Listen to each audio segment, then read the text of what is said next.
그래서 왔습니다. 한 달이 조금 지났죠. 지난번에도 시간 날 때 자주 오라고 해서 오늘 왔습니다. 혹시 질문할 거 있으면 하시죠. 시장님이 하실 말씀이 있어가지고 오신 거 아닙니까? 아니, 아, 그렇습니까?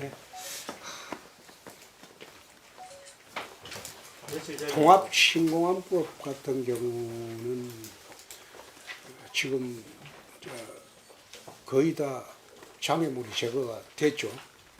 법사위는 뭐 그냥 통과되는 거고, 본회의에서도 지금 문제되는 부분이 없기 때문에 기다려야 될 겁니다. 13일 날 본회의는 지금 50억 클럽 민주당 강행 통과 때문에 법사위가 지금 좀 혼선이 왔어요. 또 본회의가 4월 27일 날 있는데 통과 시기가 한 보름 늦춰지면 부칙의 법안 발효 시기를 한 2개월 앞당기도록 그래 요청을 할 겁니다. 지금 법안 공포를 하고 6개월 후로 아마 되어 있을 건데 그걸 4개월로 발효 시기를 2달 당길 수 있도록 그렇게 지금 요청을 할 겁니다. 처음에 처음에 통과된다고 바뀌었습니까? 안 된다고 전부 했지만은 그 사이에 광주공항도 끌어들이고 여야 합의도 하도록 다 주선을 해가지고 지금 이제 안 된다고 하는 법안이 다 성사되고 통과되게 됐으니까 그 법안이 통과되면 이제 본격적으로 우리가 공항 건설 작업에 추진을 할 겁니다. 예, 아까 질문 하세요 이제. 네, 동국미래 이동민 기자입니다. 최근에 상직청사 앞에서 집회도 있고 했는데 인증서 이전 관련해서 그거는 반대가 없으면 죽은 도시죠. 세상에 어느 정책에 반대 없는 정책이 어디 있습니까? 반대가 없으면 죽은 도시죠.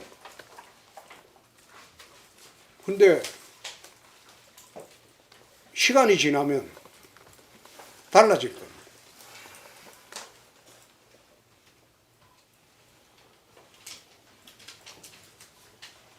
문제는 그 일부의 정치인들이 부추기는 데 있죠. 자기 역할은 제대로 못하면서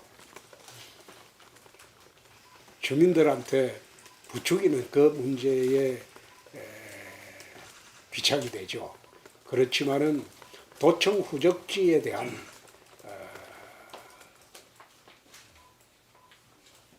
개발 문제는 지금 기존의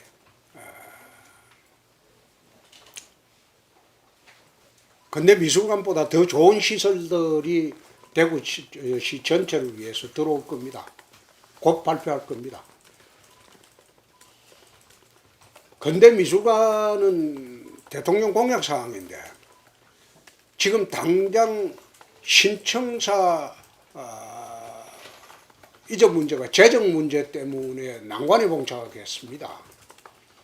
그 문제가 해결되지 않고 도청사를 비워주게 되면 어디로 갑니까? 그럼 도청 공무원들은 어디로 가요? 갈 데가 없잖아요. 그럼 천막 치고 신천에서 근무를 할까? 그건 안 되지.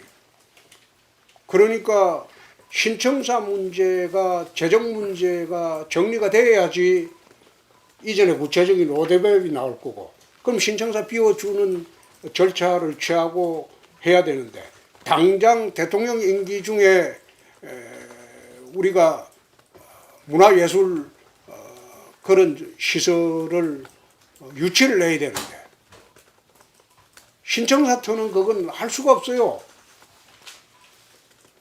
그래서 화원교도소 부지가 이번 연말에 이제 완전히 가니까 거기를 통해서 그 부지가 이제 법무부에서 기재부로 넘어가거든요.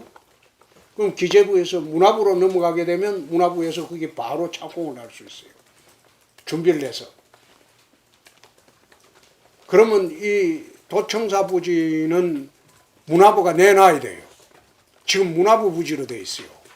문화부가 내놓을 때 문화부가 내놓고 어디로 가느냐? 기재부로 갑니다. 그럼 기재부하고 협의해서 도청사 부지를 대구시가 무상 물어받는 절차로 그렇게 추진을 지금 하려고 생각 중입니다. 그렇게 해서 대구 도청사 부지는 대구시 50년 미래를 위해서 경북대학교하고 연계해서 꼭 우리가 해야 될 그런 시설물을 대거 투입을 하도록 할 것입니다. 아마 그 계획이 곧 기자실에 발표를 이번 주 내에 할 겁니다. 시장님, 저 문체부에서는 사실 우리 대구시가 5일날 발표를 했지 않습니까? 변경에 대해서. 문체부에서 좀 당혹스럽다. 우리들은 4일날 대구시에서 와가지고 사업지 변경을 논의를 했고, 우리들은 부지까지 사업을 하려고 부지까지 작년에 1,800억 그래가지고 매입을 했는데 대구시가 그 문체부 의견 없이 이렇게 변경한 거는 좀 당혹스럽다 이런 얘기를 했습니다. 거기에 대해서 대구시 대구일보입니다. 본인이 취재한 거예요? 저희 후배가 취재해가지고 어디? 대구일보에서. 그건 잘못 취재했네. 문체부에서 협의 끝났어요. 대통령실하고도 협의가 끝났어요. 협의가 끝났다는 거는 우리가 하겠다 하고 이제 문체부에서 오케이하고 용역을 중단하겠다 이겁니까? 용역을 중단하는 게 아니고 우리가 이래 하는 것이 대통령 공약을 지킬 수 있는 길이다. 네네. 도청 후적전의 공약을 지킬 수가 없다. 네네. 그래서 그래도 그렇게 우리는 이런 식으로 추진을 한다고 발표해도 좋다. 그래서 발표한 거예요. 그 아마 대구일보 기자가 문체부 취재를 잘못했네. 혼자 물어봤는 거예요. 그 위에 물어봐야 돼요. 밑에 실국장한테 물어보는 게 아니고 장관한테 물어봐야지. 교사 결정의 주체는 장관입니다. 장관이 컨펌했다. 장관이 컨펌했다가 아니고 우리가 문체부에 이렇게 추진하는 것이 대통령 공약을 지키는 길이다. 이렇게 발표해도 좋냐? 발표해도 좋다. 그렇게 된 거예요. 시장님께서는 그 후적지 계획 발표하면 지금 현재 북구에서 삭발하고 그렇게 반발하는 움직임이 딱 끝날 거라고 이제 보십니까? 나는 반발하는 거 거기에 구애되지 않습니다. 대구 미래 50년 계획을 전부 하고 도시 재배치를 하는데 거기에 일부의 지역의 이익 가지고 그런 식으로 반발하는 거 거기에 내가 구애돼서 뭐 할 일을 못하는 그런 사람은 아닙니다. 알게 되겠죠. 우리 지역에 어느 시설이 들어오는 게 이익이 될지 판단을 하겠죠. 그러되면 자동적으로 설득이 되는 거지. 거기에 내가 거기에서 가서 시위 현장에 가서 뭘 어떻게 이야기하고 그럴 생각이 없습니다. 대구 시정을 250만 시정을 하는데 일일이 한 사람 한 사람한테 물어보고 어떻게 시정을 합니까? 도시계획을 세우는데 전부 한 사람 한 사람한테 물어보고 도시계획을 세웁니까? 구청장한테 일일이 물어보고 승낙받아 세웁니까? 그럼 대구 시장을 왜 해요? 허수아비지. 내가 결정할 게 없잖아요. 전부 결정을 위원회에서 다 하고 시장 구청장들이 구청장들이 저끼리 알아서 짜서 다 하고 그렇게 하고 또 시장을 뭐로 해요? 시장은 의미가 없지. 또 100분 토론 이제 보고 우리나라 지금 뭐 정치나 뭐 여러 가지 보면 대화가 많이 경색이 돼 있는데 뭐 진보나 보수를 대표한다고 할 수 없지만 상당히 상징적인 두 인물이 만나서 대화를 한 거를 보고 뭐 많은 평가가 있는 것 같아요. 시장님은 그 토론회 끝나고 좀 느낌은 어떠셨습니까? 그리고 혹시 뭐 이렇게 피드백 같은 게 좀 어떻게 오고 있는지. 거기서도 내 이야기했지만 지금 대한민국 그 정치판은 토론이라는 게 없어요. 진영 논리만 있어요. 내 진영의 사람은 도둑놈이라도 이건 지지하는 거야. 응? 나쁜 놈이라도 지지하는 거야. 그게 옳고 그름이 없어요. 지금 국회 한번 보세요. 여당이 공격하는 거는 이재명이 방탄밖에 없어요. 야당이 공격하는 거는 대통령 공격하는 밖에 없어요. 그게 정책이 어디 있습니까? 없죠. 그러니까 이게 대화 타협이 안 되는 거예요. 근본적으로 안 되는 구조가 되어 있어요. 근데 여기에서 무슨 대화와 타협으로 협치하라? 선거 앞두고 협치됩니까? 어떻게 하면 서로 깔아내리고 무릎 꿇고 해서 자기 편이 이기는 방향으로 그쪽으로 가려고 하니까 총선 불과 1년 앞뒀는데 이제 내년 총선지면 이 정권 레임덕입니다. 총선지면 이 정권은 바로 레임덕에 들어가요. 사생결단을 해야 되는 총선입니다. 근데 여기에 무슨 대화와 타협이 있을 수가 있습니까? 상황이 그런데 그래서 유시민 장관하고도 이야기할 때도 지금은 그래 할 수가 없는 구조가 되어버렸다. 그러니까 내년 총선 이후에 협치를 기대하는 것이 그게 올바른 방향 아니냐. 그때까지는 참고 지나가는 수밖에 더 있나. 막 그런 뜻입니다.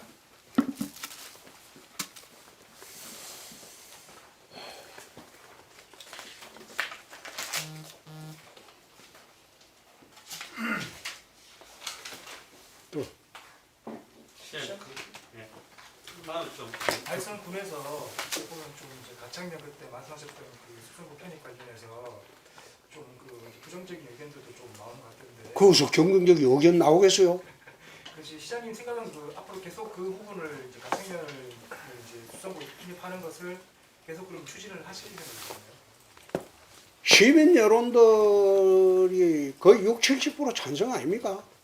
달성의 가창면의 분들이 지난번에 어느 언론기관에서 여론조사 했대요. 60-70% 찬성 아닙니까? 물론 반대하는 분들도 한 15% 뭐 20% 내외 있습니다만은 그러면 그 절차는 간단한 겁니다. 대구시의회에서 동의를 받으면 그 다음에는 행안부 통해 가지고 행정 절차로 들어가는 겁니다. 어떤 정책이나 어떤 일에 대해서도 반대가 없는 정책이 있다면 여기 북한이죠. 김정은 정권이지. 반대가 있죠. 근데 반대가 있다고 해서 정책을 주저하거나 중단하면 그게 혁신이 되겠습니까? 가창면이 서성구에 들어오는 게 가창 면민들한테 행정편이 아닙니까? 그래 들어오는 게 행정편의에 맞다는 게 그건 상식 아닙니까?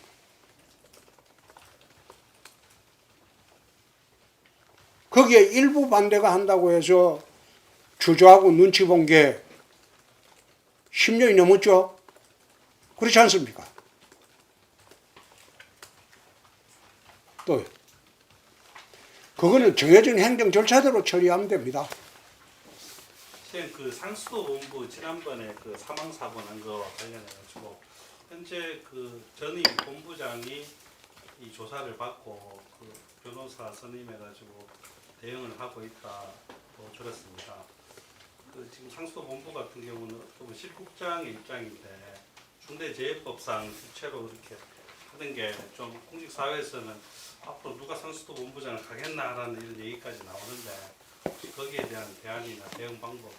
민주당의 이야기에서 중대재해법을 개정하라고 했어요. 그거는 형사 책임 원리에 반하는 법입니다. 형사 책임의 본질은 자기 책임이에요. 중대재해법 내용 보셨어요? 그건 형사 책임의 원리에 반하는 그런 법안입니다. 과잉입법이죠. 그래서 물론 산업재해를 현장에서 방지할 목적으로 그 법을 만들었다고 하지만 형사책임 원리에 반할 수 있는 그런 법안을 만든 과잉입법의 문제지 그걸 갖다가 어떻게 법이 되어 있는데 헌법소송을 통해 갖고 정당한 법 폐기 절차로 가든지 안 그러면 여야가 합의해서 이건 너무 과도하다 법 개정하자 그런 절차로 가든지 그 두 가지 방법을 해줘야지 행정기관에서는 대책을 세울 거 아닙니까? 거기에 무슨 행정기관의 대책이 있어요. 최선을 다해서 재해 방지 노력하는 거 그 이외에는 없는데 또 시장님 주변에 나오는 사람 중에 최근에 가장 많이 거론되고 있는 사람이 김기현, 김재원, 정광훈 세 사람입니다. 시장님 그 입장은 똑같으신가요? 기존에 발표하신 거. 그거야 뭐 별도 물어보나 많지.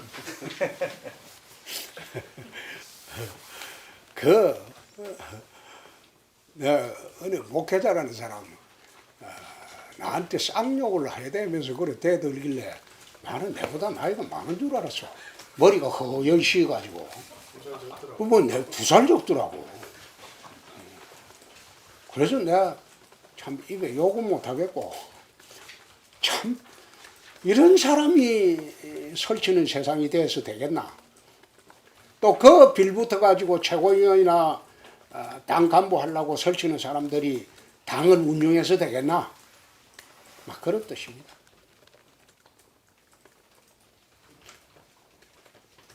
김기현 대표한테는 좀 이렇게 이제 당의 발전을 위해서 좀 지금까지도 많이 말씀하셨지만 좀 제안이나 이런 부분은 또 따로 하실 부분이 있으십니까? 지방행정에 전념하라고 해서 내가 말할 생각이 없습니다.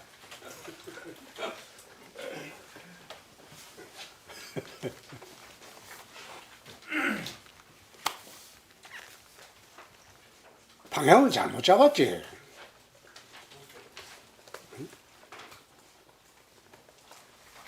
내가 현역 정치인 중에 지방자치단체장 중에서 당 상임고문으로 위촉된 건 내가 처음입니다. 당에서 왜 나를 위촉했겠어요? 중앙정치에 관여해달라고 위촉한 거 아니에요. 그런데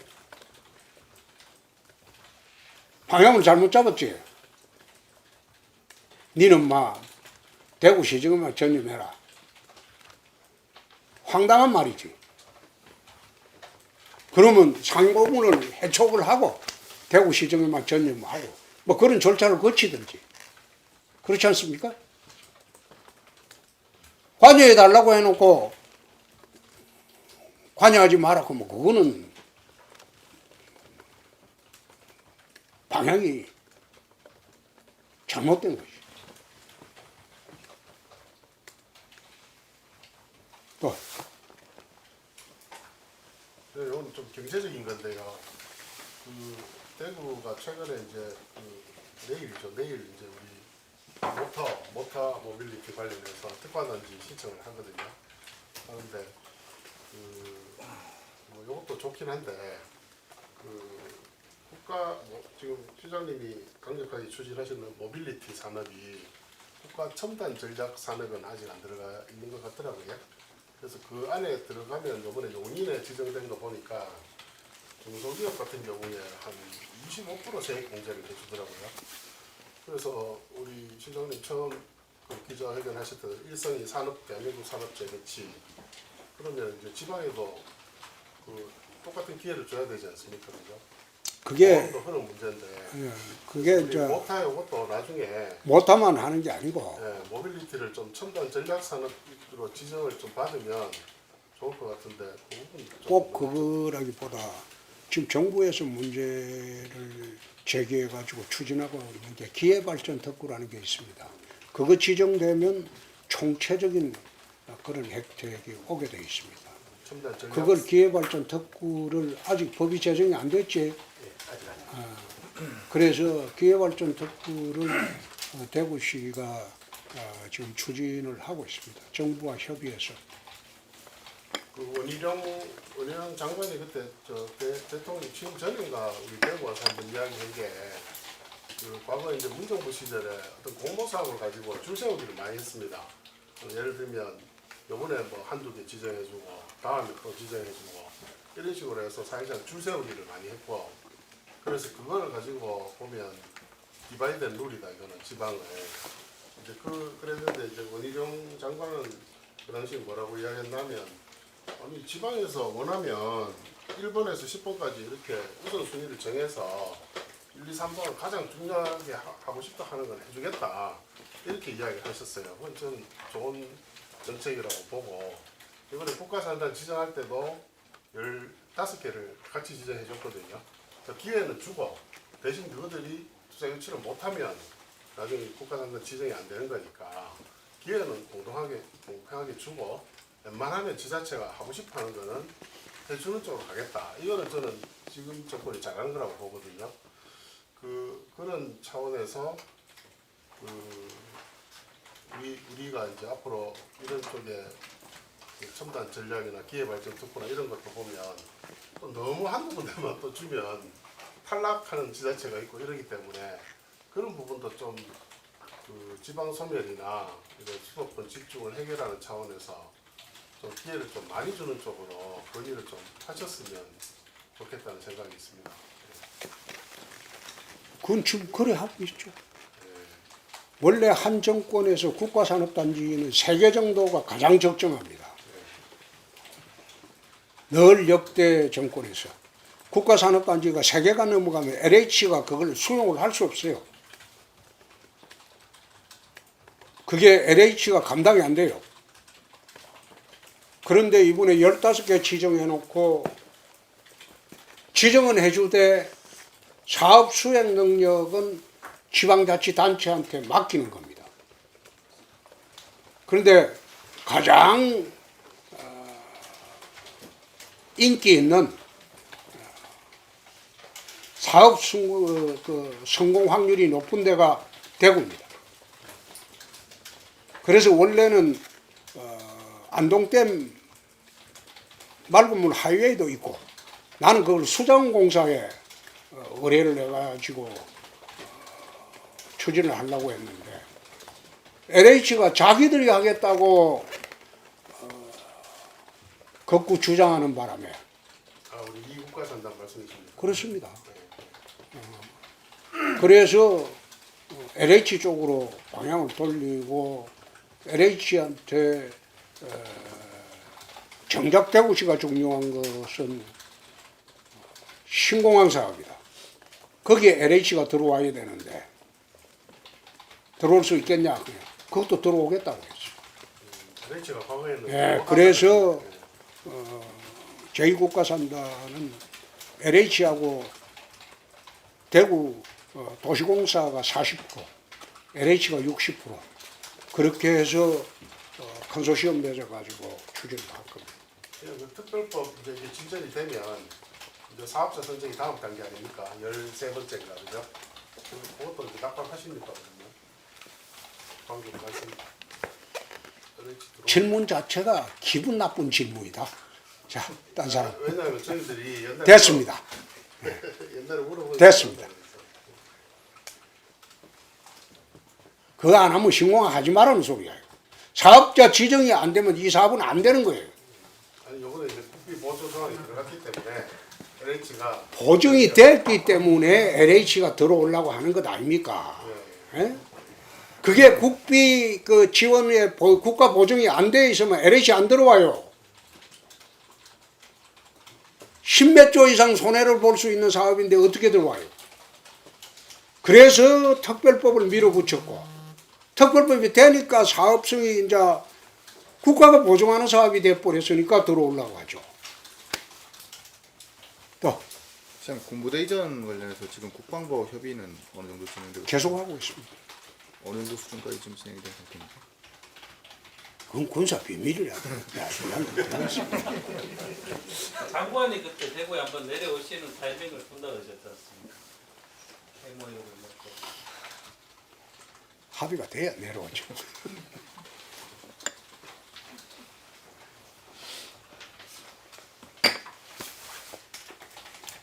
무대 이전은 참 근본적인 방향이 대구 시민들이 군인들을 밀어내려고 하는 그런 모습으로는 군부대 이전을 하면 안 됩니다. 기본적인 방향은 더 좋은 곳으로 생활 주거지 그리고 교육 환경 그걸 다 마련해 주고 이전하는 게 맞지. 그냥 군부대를 마치 혐오시설처럼 그래 간주해가지고 밀어내려고 하는 식으로 이전 추진하면요. 그거는 이전 자체도 안 될 뿐더러 군인들의 자존심 문제입니다. 그렇게 정책 추진하면 절대 안 됩니다. 그 이전에 대한 구체적인 진행과 MOU는 지금 현재 뭐 별도로 진행하는 겁니까? 같이 합니다. 같이 합니다. 네.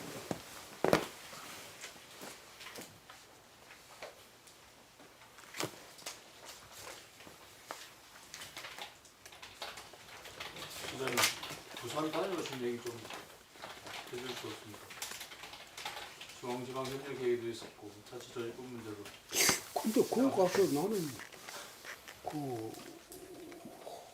여러분도 보셨겠지만은 박영준 시장이 엑스포 지원해달라고 한 일도 없고 나한테 구체적으로 요구를 한 게 없어가지고 내가 공식 석상에서는 이야기를 못했어요. 할 말이 없다.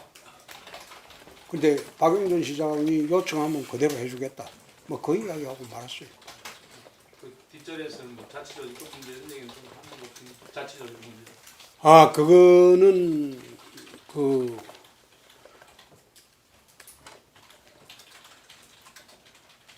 우리가 요청한 거를 대통령실에 전달을 했고 저녁 식사 자리에서 대통령께서 확실하게 한다.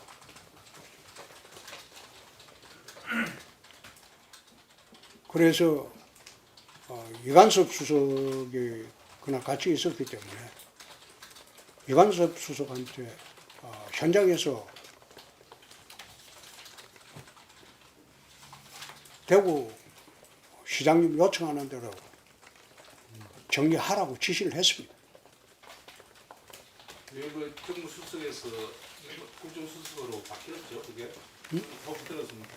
이 업무가 원래는 정무수석이 챙기는 업무인데 자치 비서관에 있는 서성호 씨 있는 그래서 국정기획수석으로 바뀌었더라고요. 그렇죠? 그 힘을 실어주는 거죠. 힘을 실고 안 실고 그 자리에 약속을 했으니까 약속대로 되겠죠. 약속을 했으니까 약속대로 하겠죠.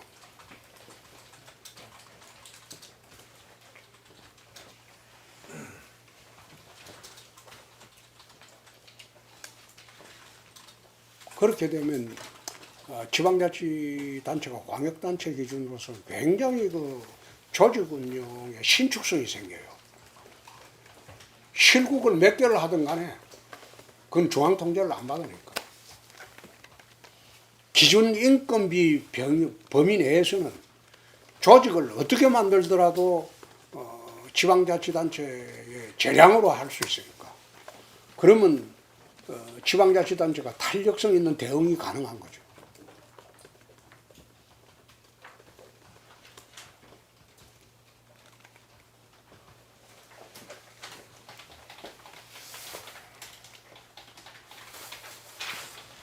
대통령은 그런 식으로 이야기하면 잘 받아들이는데 행안부나 뭐 이런 그 중앙부처에서는 왜 그렇게 그런 부분을 지방에 뭘 좀 더 주고 하는 부분에 대해서 왜 이렇게 완고하죠? 기득권. 예? 기득권. 그렇게 되면 행안부에서 32개 자리가 인사권이 없어집니다. 예? 서울시 빼놓고 16개 광역단체의 부시장 그리고 기조실장 이 자리를 자기들 마음대로 못해요. 단체장이 실질적 인사권을 지닌 거예요. 그러니까 행안부에서 그걸 놓치려고 하겠어요. 1급짜리 16개 자리가 자기들이 인사권이 없어지고 원래 법에 보면 지방자치단체장의 제청으로 부시장, 부시사를 임명한다 이래 돼 있어요. 근데 제청을 안 하고 여태 자기들끼리 인사를 해가지고 통보를 다 했다고. 법대로 안 했다고. 법대로 하자. 그래 이야기합니다.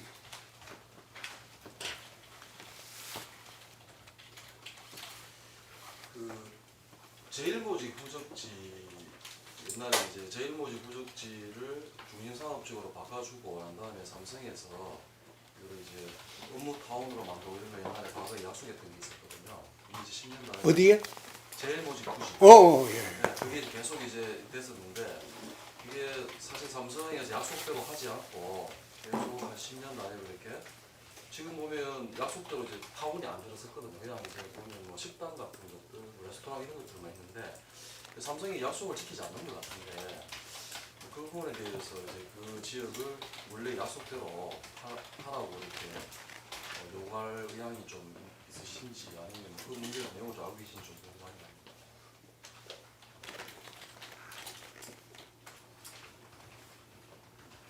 기업하고 약속을 MOU를 체결해서 했다면 그거는 약속을 지키라고 할 수 있겠죠. 근데 그게 대구시하고 MOU 체결이 다 된 겁니까? 과거에 이제 그것 때문에 이제 오페라하우스도 뭐 지어주고 그다음에 이제 야구장도 사실은 지어준다고 했는데 야구장은 약속을 안 지켰죠. 삼성에서 안 지키고 MOU를 다 과거에 MOU 다 맺었어요.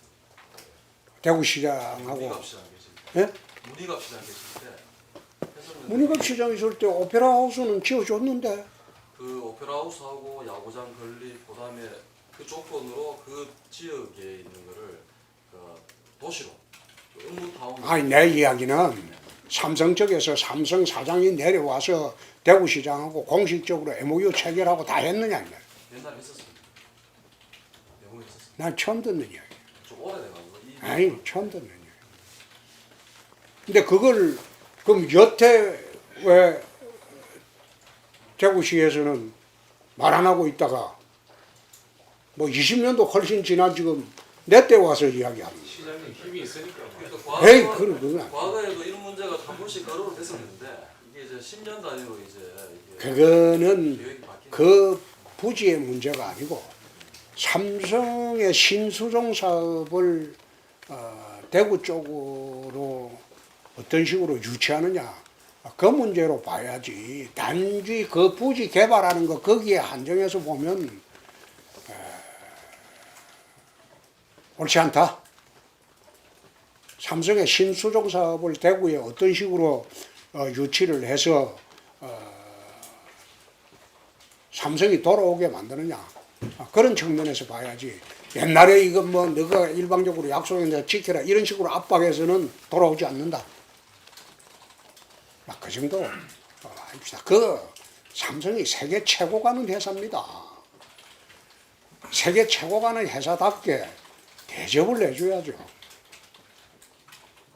그래서 6개월 이상 지금 밀고 땡기고 있는 겁니다. 결론이 날 때까지.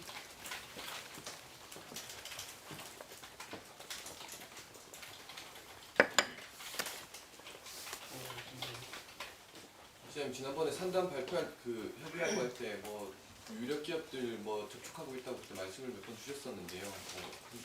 거론되고 공개할 수 있을 만한 그런 기업들이 어느 정도 추진되고 있는 거 말씀. 그 네이버로 발표한 건 아닌데 우리 실무진에서 누가 그랬을 건데 가한테 물어보세요. 그때 원희룡 장관 오셨을 때 뭐 그런 말씀 하셨어요? 네?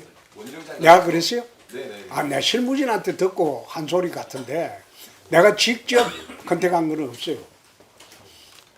우리 실무진들이 그래 보고를 해가지고 내가 이야기를 한 것 같은데 내가 사실 직접 컨택한 건 없어요. 그런데 대구의 국가산업단지가 스마트 국가산업단지가 들어서면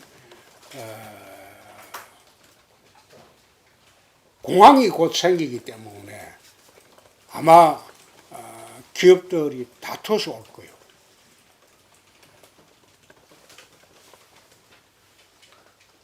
시장님, 그 예전에 발표했던 태양광 사업 있었습니다. 네.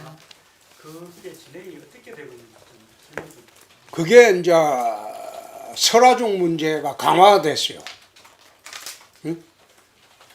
눈이 와가지고 그 지붕이나 이거 구조물이 이제 국토부 규정이 강화가 됐어요. 강화가 되는 바람에 그런 강화 시설을 하려면 기업체한테도 부담이 되고 발주하는 그 업체에도 부담이 돼요. 그게 아마 수천억의 부담을 더 지워야 돼요. 그래서 우리가 국토부에 재협의를 요청을 했는데 최근에 장관이 직접 전화가 왔어요. 와서 대구시가 요구하는 대로 대구는 눈이 별로 많이 오지 않으니까 설화중 기준을 종정 기준으로 한다. 그 예외를 대구시는 인정해 주겠다. 그 답변이 와가지고 이제 기업체나 그 시공하는 업체에서 수천억의 부담이 줄었죠. 그래서 곧 지금 본격적인 작업을 할 겁니다.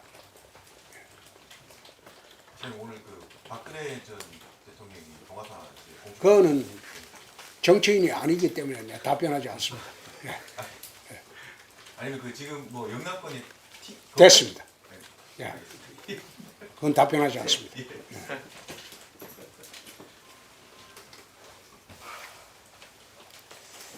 전기 그 저번에 한번 여쭤본 건데 한번 더 여쭤드리면 이제 전기값을 뭐 안 올리겠다라고도 지금 발표는 하는데 그 장기적으로는 전기값도 어느 정도 현실화는 돼야 되거든요. 이제 이게 값을 무조건 낮추면 해당 산업이 발전을 안 해요. 원래 제값을 안 받으면 물도 비싸져야 물 연구를 할 수 있거든요. 저는 그런 측면에서 추경호한테 물어보세요. 지금 안 올리더라도 나중에 정부가 내가 대답할 성질이 아니고 네. 추경호 장관 불러갖고 네. 한 물어보세요. 나중에 얼굴 물어보겠습니다. 그런데 전기료가 국제 수준에 비해서는 우리가 낮으니까 우리 기업인들이 그걸 대비하려면 태양광 물값이 가스- 훨씬 쌉니다. 예, 그래서 기업인들이 지금 물값은 우리가 통상 그 78%에서 80%밖에 안 받습니다.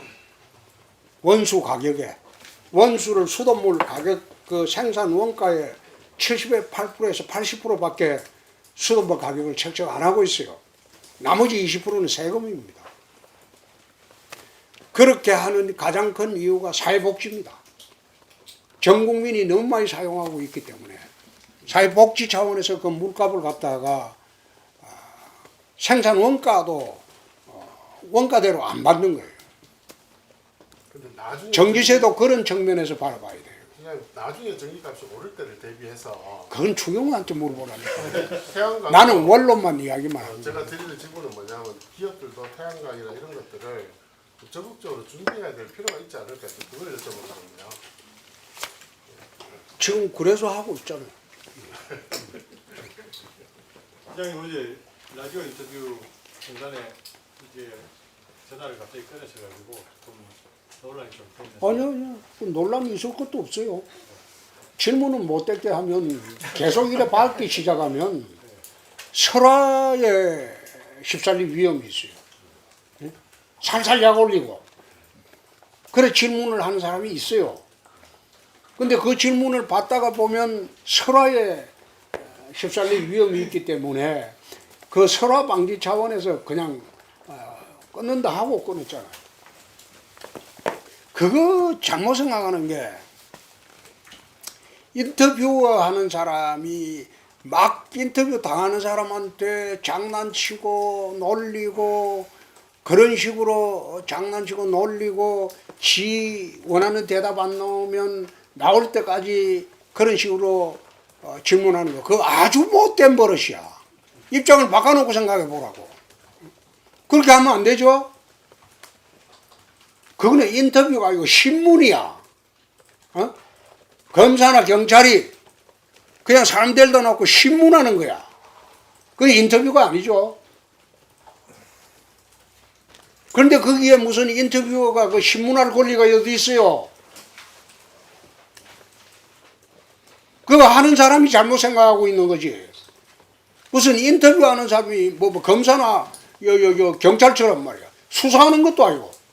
그렇게 신문하면 안 되죠. 인터뷰하는 거예요. 의견이 다르면 다른갑다. 국민들이 듣기에 판단하게 내버려 두고 다음으로 넘어가야지. 자기가 원하는 대답 안 나온다고 그걸 요리 돌리고 조리 돌리고 묻는 걸 그거는 신문이에요, 신문. 그런 인터뷰 하면 안 되죠.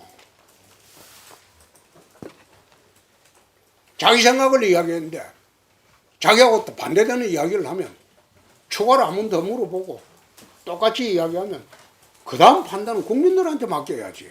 자기 원하는 대답 나올 때까지 그런 식으로 신문하는 거 그건 인터뷰가 아니에요. 그런 식으로 하면 안 되죠. 나는 그런 식으로 당하지 않는다고. 4년 전인가 3년 전인가 KBS 인터뷰 아침에 할 때도 몇 마디 하다가 계속 그런 식으로 하기에 그만하자 그거 탁 끊어버렸어. 시장님 저 내년에 검사 출신 많이 말도 안 되는 소리. 전혀 말이 안 되는. 에이, 그 말도 안 되는 소리.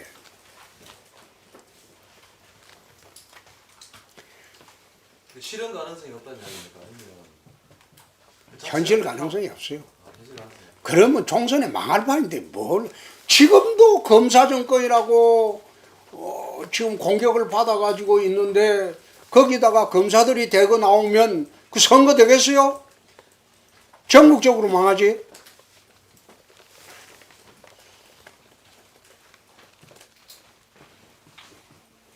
내가 아마 최근에 어느 인터뷰에서 그 이야기 한 적이 있는데요.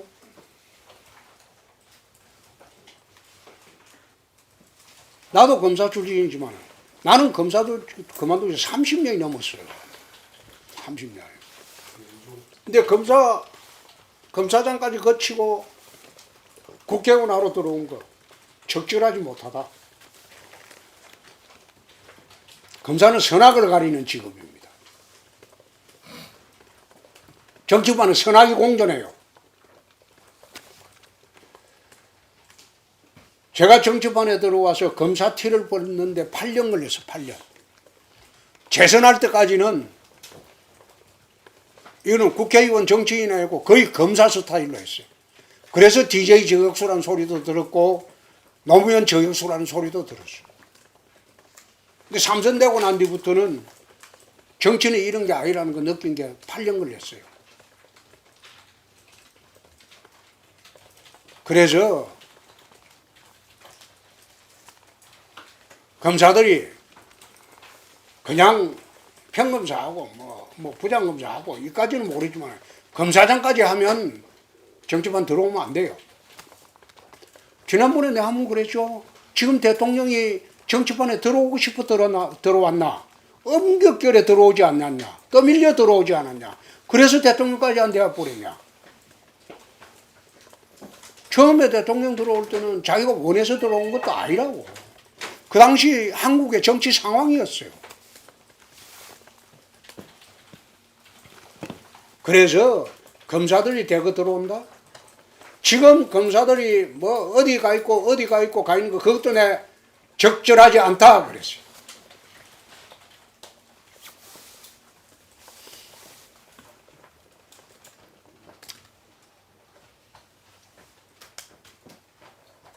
대구시장은 물어볼 게 없어요. 대구시장. 뭐거나 잘하시니까요. 네. 아니, 나 그 말 들으러 온 건 아니야. 편하게 이야기하려고 왔는데, 내가 오늘 이제 행사에 잘 안 나가는데, 임시정부 행사는 내가 나갔어요. 여태 그 부시장이 나간다고 했는데, 내가 오늘 직접 나갔어요. 임시정부 수립 행사는 나갔는데, 그래도 지금 8개월 됐나? 9개월 지났습니다. 9개월 지났나? 예. 그럼 10개월째 들어가네? 그동안 참 열심히 했습니다. 예? 그동안 열심히 하고 기관 통폐합 하니까 우리가 하니까 중앙정부에서 따라오고 또 우리가 뭐 알박기 인사 건절하자고 하니까 전국 시도에서 따라오고 중앙정부에서도 법안에 이제 내놓고 그 뭡니까 그 마트 그거 휴일에 여러분들은 단순한 것처럼 보이지만 그게 지난번에 한번 좌파 포퓰리즘의 상징적인 정책이라고 했어요. 그거 규제 해제하니까 과정에 말은 있었지만은 그 얼마나 시민들이 편리합니까? 또 노인 무임승차도 대중교통 전반으로 하면서 나이를 70세로 상향한 것도 이게 70세 상향한 거기에 뭐 초점이 있는 게 아니고 그게 국민연금 개혁하고 정년 연장하고 딱 맞물리는 겁니다. 같이 논의가 돼야 돼요. 대구에서 출발해서 국가적 아젠다가 된 게 굉장히 많습니다. 처음에 우리가 재정혁신에서 이거 재정 정상화 하겠다고 했을 때 그게 또 몇 달 뒤에 중앙정부에서 재정 정상화라는 거 타이틀 들고 나오잖아요. 그 대구시에서 혁신의 새로운 출발을 한 거를 중앙정부나 다른 지자체에서 거의 지금 다 확산이 돼 있어요. 오죽하면 광주시청에서 대구혁신단장 불러가고 특강까지 했을까? 대구혁신단장이 특강 가서 특강하고 난 뒤에 광주시의 그 산하기관 통폐합되고 그 다음에 그 임기 일치하는 조례가 통과됐어요. 그러니까 한 9개월 동안 열심히 했다 이거예요. 통합신고안법 통과되고 나면 나는 임기 중에 할 일의 4분의 3을 거의 다 한 거예요. 그 다음부터는 절차만 남으니까 집행 절차만 남으니까 그냥 그때는 내가 어떻게 편하게 놀더라도 시비 걸지 말아주시기 바랍니다. 바짝 1년만 열심히 하면 나머지 3년은 좀 편하게 지낼 수 있다고. 4분의 1 하시면 되죠. 편하게 3년 동안 3년 뒤 말씀하실 거 준비하신 건 아니죠? 응? 그래서 국정의 현장은 어차피 전국이고 지방이지 않습니까? 그죠? 서울도 지방이고요. 그래서 어떻게 보면 지방발 국정 혁신이 있는 게 어떻게 보면 사람 이거 없어서 당연한 거 아닙니까? 내가 감히 여러분들한테 자신 있게 이야기합니다. 대구시정이 늘 중앙정부의 화제가 되고 전국적인 화제가 된 적이 있었습니까? 한 번도 있었습니까? 그러니까 우리 대구시 공무원들이 일치단결해서 국정의 아젠다를 대구에서 만들어 가지고 실시를 하고 그 다음에 국정의 아젠다가 서울로 올라가고 중앙에서 전국으로 확산되고 그래 하는 계기를 만들 수 있었다는 것만 해도 대구가 가치 있는 도시가 되는 거죠. 지난번에 국제 마라톤 하고 난 뒤에 보스턴 마라톤 이상으로 격상을 해보자. 이 돈이 여러분들 투자 대비 돈이 얼마 안 들어요. 보스턴 마라톤 대회가 1등이 15만 불 줘요. 그 세계 최고의 마라톤 대회. 상금을 많이 주기 때문에. 역사가 오래됐기 때문에. 그럼 우리가 보스턴 마라톤 대회보다 먼저 하면서 20만 불 준다고 한 가정이에요. 보스턴 마라톤 대회 전체 경비가 87만 800불인가 뭐 그래요. 우리는 전체 상금 규모를 100만 불로 해버립시다. 그러면 우리 대회가 세계에서 가장 주목받는 대회예요. 그게 도시 브랜드 가치를 얼마나 높이냐 이 말이에요. 내가 그 마라톤 대회 할 때 태왕강 그 육상연맹 회장으로 와 있더라고 그분이. 내가 그분한테 그랬어요. 당신 그 아파트 한 채만 파란 셈 안 치면 그 돈 상금으로 내놓으면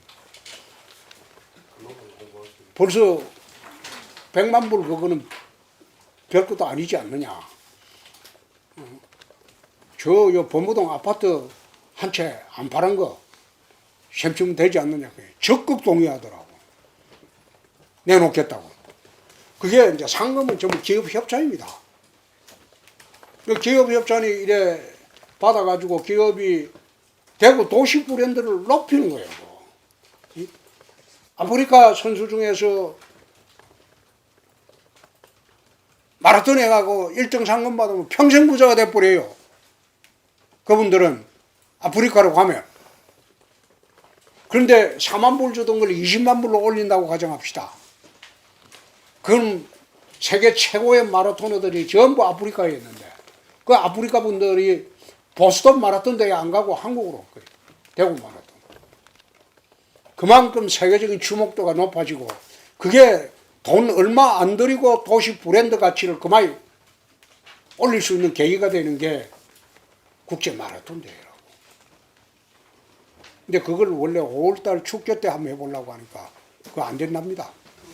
더워서. 차라리 당기라고 그러더라고. 육상연맹에서 말하는 게 차라리 앞으로 좀 당겨서 해달라고 그러더라고. 그러면 세계 유망 인사들이 보스턴 마라톤 대회 가기 전에 대구 대회에서 하고 보스턴으로 갈 수가 있다. 그 상금을 처음에 뭐 15만 불 이상 정도로 보고 또 세계 신기록 같은 경우에도 동아 마라톤처럼 50만 불 하는 안 이렇게 검토하시는 거로 제가 들었는데 어느 정도? 아니 그거는 세계 기록이죠. 그 세계 기록은 50만 네. 불 이렇게 하잖아요. 그 세계 기록은 50만 불인데 그것도 우리가 다 지금 실무적으로 검토를 하고 있습니다. 우리 그럼 우승 상금 어느 정도로 지금 고민하고 있습니까? 보스턴 마라톤 이상으로. 20만 불이? 그거는 좀 전부 실무 협의를 해봐야죠. 태양에서 아파트 3채 팔아야 되겠는데. 50만 불 하면 얼마입니까? 50만 불 하면 6억 정도. 한참 범어동 비쌀 때 27억 나갔어. 범어동 한참 비쌀 때 왜냐 좋은 아파트는 뭐 30억 가까이 나갔어. 아파트 한 채 안 팔면 되지 뭐. 6억은 그거 뭐 국민주택 차원이지.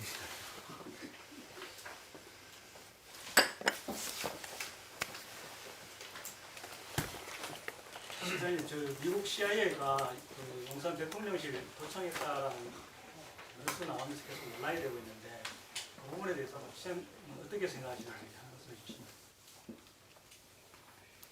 그게 어제 오늘 일인가요? 최근에 아니 그 아니 내 말은 CIA가 세계에 도청하는 게 어제 오늘 일이냐. 얼마 전에 메르켈도 도청했잖아요. 그러니까 안 한다고 하면서 계속 이렇게 하는 일 같습니다. 하고 안 하고는 자기들이고. 박정희 대통령 시절부터 CIA 도청설이 얼마나 나왔습니까? 그 박정희 대통령이 청와대에서 회의할 때 절대 극비의 말은 회의장에서 이야기 안 해요. 여러분은 도청을 하면 코드를 이렇게 꼽아가지고 뭐 듣는 걸로 알고 있죠? 그래 안 합니다. 전파로 해요. 이래 회의를 하면 이 창문에 떨림 현상 가지고 밖에서 전파를 쏘아가지고 그 전파의 떨림 현상 가지고 음성으로 변환시켜가지고 듣는 겁니다. 그런 최첨단 기술이 있어요. 그래서 박정희 대통령 시절에도 CIA 도청을 염려해서 극비는 비서관 데리고 연못으로 나갔다고 합니다. 관련 수석 데리고 연못에 나가고 둘이 앉아서 소곤소곤 했다는 거예요. CIA 도청설이 어제 오늘 이야기도 아니고 그 도청의 부독성이라는 게 어제 오늘 이야기가 아니죠. 그거 가지고 쟁점으로 삼아가지고 나중에 한번 보세요. 그 NCND입니다. 결국 NCND로 끝날 거예요. 그러니까 거기에 빨끈할 필요도 없어요.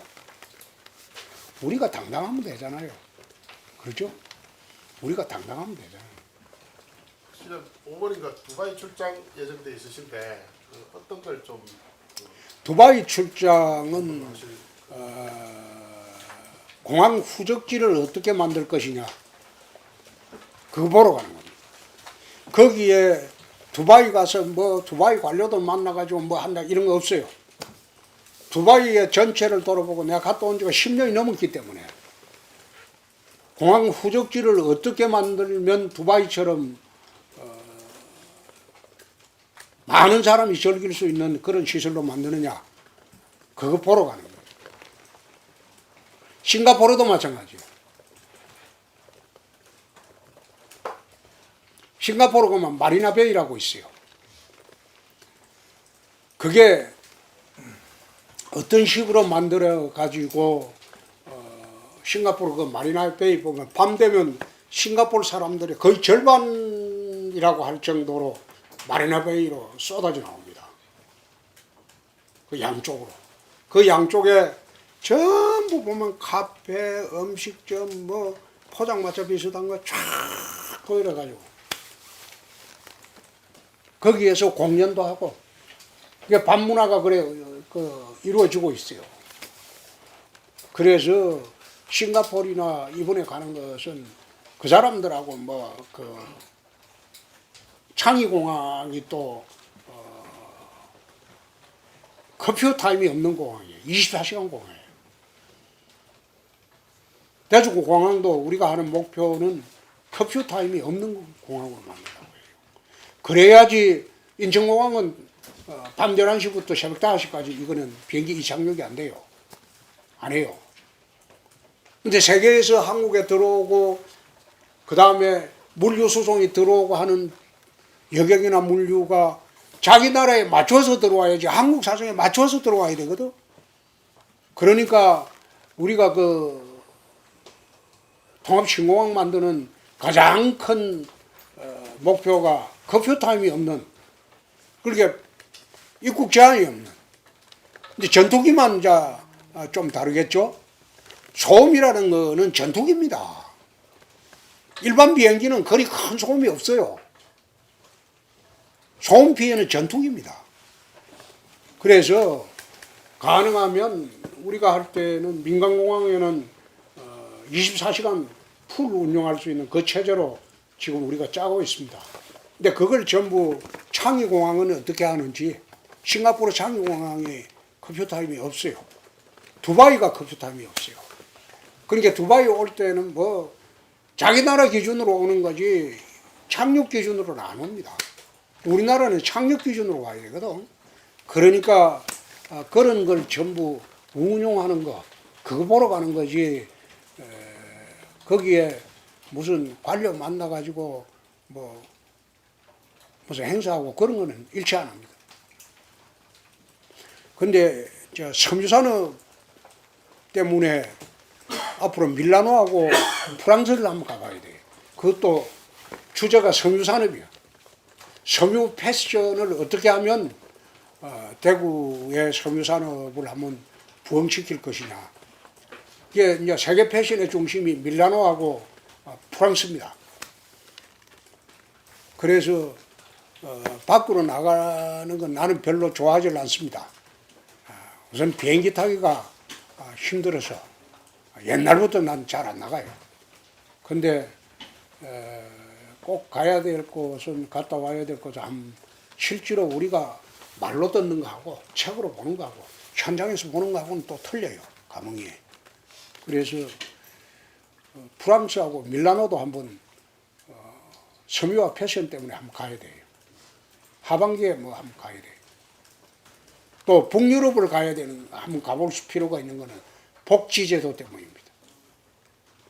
북유럽의 복지는 세계 최첨단입니다.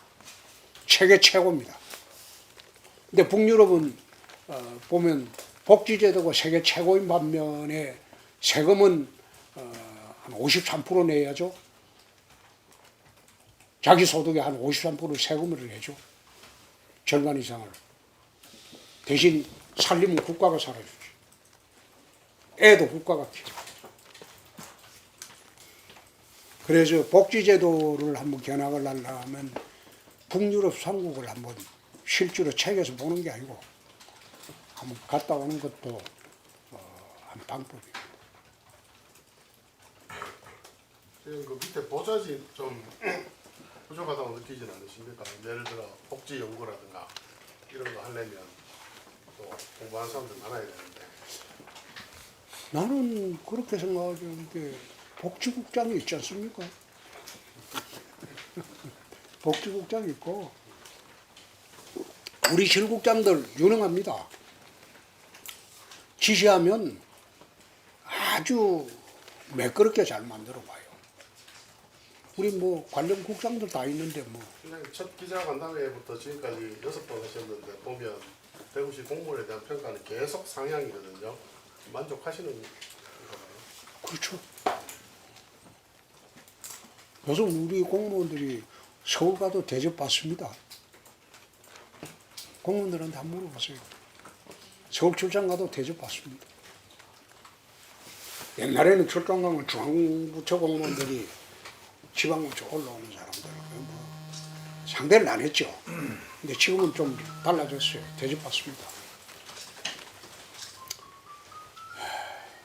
자, 1시간 했는데 됐죠? 예. 예. 그냥 같이 하셨어요. 2달 있다 올게. 두바이 가기 전에 안 오십니까? 2달 있다 올게요.